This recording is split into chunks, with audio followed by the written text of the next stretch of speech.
दोस्तों मेरे चैनल में आपका स्वागत है। दोस्तों यहाँ पर अगर आपका बिजनेस है तो यहाँ पर अगर आपको अपने बिजनेस को रन करने के लिए जीएसटी नंबर लेना है तो यहाँ पर अभी के समय में जीएसटी नंबर मिलने में बहुत ही दिक्कत हो रहा है। तो यहाँ पर इसका कारण एक भ्रष्टाचार तो है ही, लेकिन यहाँ पर आपके पेपर में भी कमी है। अगर यहाँ पर आपका पूरा पेपर होके रहेगा फिर भी यहाँ पर डिपार्टमेंट अगर आपको जीएसटी नंबर अलॉट नहीं करता है तो आप यहाँ पर कंप्लेन कर सकते हैं, लेकिन यहाँ पर कहीं ना कहीं आपके पेपर में भी कमी होता है। तो आज की इस वीडियो में मैं ही बताने वाला हूं कि आपके पास कौन कौन सा पेपर होना चाहिए ताकि आपको आसानी से जीएसटी नंबर मिल जाए।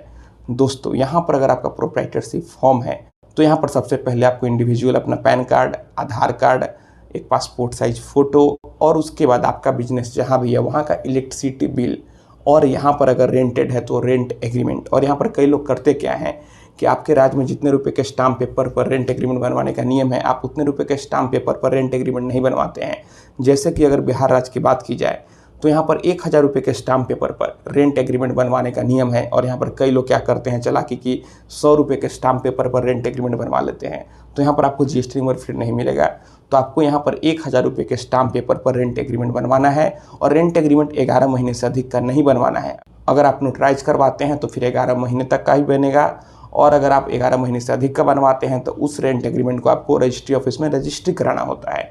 तो यहाँ पर आपको बिजली बिल, और अगर रेंटेड है तो रेंट एग्रीमेंट, और साथ ही साथ आपको एक और लीगल डॉक्यूमेंट देना होता है। जैसे कि आप यहाँ पर प्रॉपर्टी टैक्स रिसिप्ट दे सकते हैं, और यहाँ पर जो प्रॉपर्टी का टैक्स रिसिप्ट है वह करेंट होना चाहिए, या फिर आप कोई दूसरा भी लीगल ओनरशिप डॉक्यूमेंट दे सकते हैं। और यहाँ पर कई बार यह होता है कि जो बिजली का कनेक्शन होता है वो आपके माताजी पिताजी के नाम से होता है, आपके दादाजी के नाम से होता है। तो यहाँ पर भी आपको उनसे एनओसी लेना होता है, और यहाँ पर जितने रुपए के स्टाम्प पेपर पर रेंट एग्रीमेंट बनता है उतने रुपए के स्टाम्प पेपर पर ही आपको एनओसी भी लेना होता है, और उसे भी नोटराइज करवाना होता है। तो आपको इन बातों का ध्यान रखना है। और उसके बाद यहाँ पर जो आपका आधार कार्ड है उसमें मोबाइल नंबर अपडेट होना चाहिए।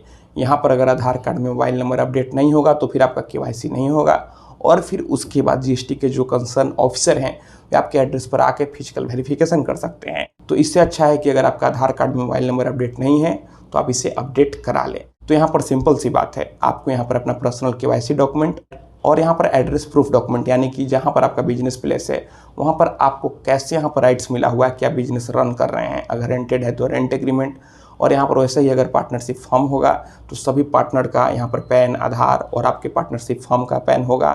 और वहाँ पर भी आपको ऐसे ही electricity bill, rent agreement, property tax receipt ये सब देना होता है। और प्राइवेट लिमिटेड के केस में आपसे डिपार्टमेंट एमओए एओए भी मांग सकता है, और यहाँ पर जो प्राइवेट लिमिटेड का पैन होता है आपको वो देना होता है। और जब कंपनी बन जाता है तो आपको एक एमसीए की तरफ से सर्टिफिकेट मिलता है, सर्टिफिकेट ऑफ रजिस्ट्रेशन मिलता है। यहाँ पर अगर आप पेपर से स्ट्रॉन्ग रहेंगे तो फिर निश्चित ही आपको जीएसटी नंबर मिलेगा।